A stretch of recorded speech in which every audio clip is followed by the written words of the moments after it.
तो dear students, welcome back to my channel physics SPC. Centre of mass का एक question from a uniform circular disc of radius capital R, a circular disc of radius r by 6 and having center at a distance r by 2 from the center of disk is removed. The center of mass of remaining portion of the disk is at. तो सबसे पहले इसका diagram बनाना आना चाहिए आपको, जरा समझें। पहले एक सर्कुलर डिस्क बना लें आप, ऐसे डिस्क है, ठीक है, ऐसे। अब इस सर्कुलर डिस्क की जो रेडियस है ये सेंटर मान लें, इसकी जो रेडियस है ये वाली, ये आर है। ऐसा क्वेश्चन बोला। यूनिफॉर्म मतलब मास जो है इस डिस्क में यूनिफॉर्मली डिस्ट्रीब्यूटेड है। The circular disc of radius r by 6, एक दूसरी सर्कुलर डिस्क काट रही है, उसकी रेडियस r by 6 है, लेकिन वो सर्कुलर डिस्क जो मेन डिस्क है उसके सेंटर से, उसका जो सेंटर है वो distance r by 2 from the centre of disc, ठीक है। तो इससे r by 2 डिस्टेंस पर यहाँ ये जो दूरी दे रखी है ये वाली, ये r by 2 है, और ये जो डिस्क काट रहे हैं ना उसका सेंटर है, ये जो डिस्क काटी जा रही है उसका सेंटर है, ये वाला r by 2 दूरी पर है। और जो इसकी डिस्क काट रहे हैं उसकी जो रेडियस है वो r by 6 है। ये डिस्क काट दी, इसकी रेडियस ये हमारी r by 6 है। पहले तो ये समझो। और ये रिमेनिंग डिस्क हो गई फिर हमारी बची हुई डिस्क, जो काटने के बाद बची है ना, ऐसे बचेगी। ये वाला हिस्सा हमने काट के बाहर निकाल दिया, ये डिस्क का सेंटर था, ठीक है। अच्छा, अब इस क्वेश्चन को कैसे करना चाहिए वो ज़रा समझो। पहले हम इसमें कौन सी मास डेंसिटी होगी वो पता होना चाहिए हमें। तो इसमें देखो एरिया इस डिस्क में, मास जो है इस डिस्क में वो एरिया में, सरफेस एरिया में डिस्ट्रीब्यूट है। अगर मास एरिया में डिस्ट्रीब्यूट होता है तो सरफेस मास डेंसिटी या एरिया मास डेंसिटी आती है किलोग्राम पर मीटर स्क्वायर। ये 1 मीटर स्क्वायर एरिया का मास है सिग्मा किलोग्राम, ठीक है। तो बताओ यहाँ पे तो हॉलो है, तो यहाँ पे तो कोई मास डेंसिटी होगी नहीं, तो उसे ऐसे लिख देते हैं सिग्मा एंड माइनस के सिग्मा। जीरो है ना बेटा, इस जगह पे कोई मास ही नहीं है तो वहाँ पे मास डेंसिटी जीरो होगी, तो सिग्मा माइनस के सिग्मा। अब इस क्वेश्चन को कैसे करते हैं, केविटी प्रॉब्लम बोलते हैं इसको। तो देखो कैसे करें। सबसे पहले एक आप पूरी डिस्क बना लें। तो मैंने एक पूरी डिस्क बना ली है ऐसे, ये पूरी भरी हुई डिस्क है, ठीक है ना। अब बताओ इसमें से कोई केविटी वेविटी नहीं काटी अभी मैंने, पूरी डिस्क है, दिख रहा है। इस पूरी केविटी का डिस्क की रेडियस जो है ये आपकी रेडियस r बता रहा है कि इसकी रेडियस r है। तो इसका सरफेस मास डेंसिटी सिग्मा। तो मेरे को बता सकते हो इसका मास, टोटल मास अगर मैं m1 मान लूँ तो कहाँ लाई करेगा, कंसंट्रेट होगा। तो एक बात तो किसी भी बॉडी का जो टोटल मास होता है वो लाई करता है उस बॉडी के सेंटर ऑफ मास पर। अगर ये पूरी डिस्क है तो इसका सेंटर ऑफ मास यहीं पर होगा, और ये पूरा की पूरा मास यहाँ पे लाई करेगा m1। किसी भी बॉडी का जो टोटल मास होता है वो उसके सेंटर ऑफ मास पर कंसंट्रेट होता है या लाई करता है। तो यहाँ पे ये पूरा मास लाई करेगा, पॉइंट मास की तरह से काम करेगा। उसका कोऑर्डिनेट हो गए 0 0, क्योंकि इसी को मैंने ऑरिजिन माना, ये एक्स एक्सेस और ये वाई एक्सेस। इस m1 को निकाल सकते हैं। हाँ, 1 मीटर स्क्वायर एरिया का मास अगर सिग्मा है तो 2 मीटर स्क्वायर एरिया का मास निकालेंगे तो 2 सिग्मा। ये 1 मीटर स्क्वायर एरिया का मास होता है, तो बताओ इसका एरिया कितना है, पाई आर स्क्वायर। तो ये कितना हो जाएगा, सिग्मा 1 मीटर स्क्वायर का एरिया का मास और पूरा पाई आर स्क्वायर एरिया इसका कितना, तो ये पूरी डिस्क का मास हो गया। अब इसमें से जो आपने डिस्क काटी है ना, जो डिस्क आपने काटी है ये तो ऑरिजिन है, ये वाला पॉइंट है, ये वाला।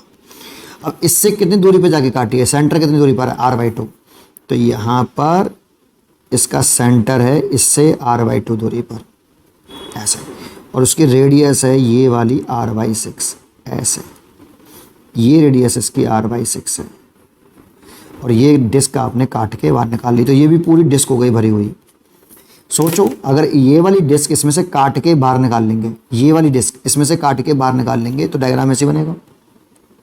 हाँ सर, तो ये पूरी भरी हुई है इस समय। तो इसकी सरफेस मास डेंसिटी माइनस के सिग्मा, और इसका मास मान लेते हैं m2, और इसका सेंटर ऑफ मास यही तो होगा, इस डिस्क का सेंटर ऑफ मास तो यहीं आएगा। और इसके कोऑर्डिनेट लिखे हैं तो ये ऑरिजिन है, तो ये से r/2 दूरी पर है तो इसके कोऑर्डिनेट आएंगे r/2 x कोऑर्डिनेट r आएगा और y coordinate 0। Centre of mass का, और ये m2 मास इसके सेंटर ऑफ मास पर लाई करेगा। m2 होगा कितना, तो m2 इक्वल टू माइनस के sigma. Area mass density negative नहीं होती, कोई मास कभी नेगेटिव नहीं होता, लेकिन एज्यूम कर लेते हैं। इनटू इसका एरिया कितना होगा, तो इसकी रेडियस है r/6, तो एरिया होगा पाई रेडियस का स्क्वायर। भाई डिस्क का एरिया क्या होता है, पाई r स्क्वायर, और r है r/6, तो r²/6 है ना। आप चाहो तो इसको सिग्मा पाई r स्क्वायर की जगह पर आप m1 लिख सकते हो, तो मैं लिख सकता हूँ m2 माइनस का m1/6, इसका मास हो गया। अब कैसे करें इसको आगे बताता हूँ। तो देखो आपको नहीं लगता, अब इस पूरी डिस्क का टोटल मास यहाँ है तो m1, और इस पूरी डिस्क का टोटल मास यहाँ है m2। इसका ये x कोऑर्डिनेट हो गया x1 y1 0 0, और इसका x कोऑर्डिनेट हो गया x2 y2 r/2, 0। तो इसमें XCOM निकाल लो। ये बात पक्की है कि YCOM 0 आएगा। क्यों? क्योंकि आप देखो इसका y कोऑर्डिनेट 0 और इसका भी y कोऑर्डिनेट 0, तो YCOM तो 0 आएगा। तो जो x कोऑर्डिनेट होगा, x सेंटर ऑफ मास का रिमेनिंग पोर्शन का, इसका सेंटर ऑफ मास का जो x कोऑर्डिनेट होगा वो x एक्सिस पे लाई करेगा। तो XCOM निकाल लेते हैं बेटा, XCOM तो लिखेंगे कितना, m1x1 plus m2x2 divided by m1 plus m2। तो लगाइए बेटा, m1 की वैल्यू कितनी है, m1 ही लिख लो। x1 कोऑर्डिनेट देखो इसका कितना है 0, प्लस m2 m माइनस का m1/6, और x2 कोऑर्डिनेट इसका कितना है देखो r/2, है ना। ये 36 होगा यार, 6 का स्क्वायर करेंगे 36 होगा, ये 36, ठीक है। इतना divided by m1 plus m2, तो m1 तो m1 ही है, और m2 कितना है आपका, m2 है m1 माइनस का है m1/36। तो देखो ये तो 0 हो गया, यहाँ से m1 कॉमन ले लें तो माइनस का m1/36 इंटू r/2, और m1 कॉमन ले लेंगे और 36 एलसीएम ले लें, तो 36 माइनस 1, m1 से m1 कट गया, 36 से 36 कट गया, तो माइनस का r, और ये 35 इंटू 2, 35 इंटू 2 मतलब 70। इतना आपका क्या आया, रेडियस XCOM के कोऑर्डिनेट आए सेंटर ऑफ मास के। और YCOM में अगर तुम निकालोगे तो वो 0 होगा, क्योंकि m1 y1 plus m2 y2 over m1 plus m2 करोगे तो देखो y कोऑर्डिनेट इसका भी 0 है, तो इसका भी y कोऑर्डिनेट 0 है। तो जब 0 0 रख दोगे तो YCOM तो 0 ही आएगा। और वैसे भी समझ में आता है कि अगर आप यहाँ से एक लाइन ऐसे ड्रॉ करते हो ऐसे, तो सिमेट्रिकली जितना मास इस लाइन के इधर है उतना ही इधर है, तो y कोऑर्डिनेट तो होगा ही नहीं वैसे भी, है ना। और जबकि यहाँ से ऐसे काटोगे तो जितना मास इधर है उतना मास इधर नहीं, कैविटी काट दिए तो XCOM ही होगा।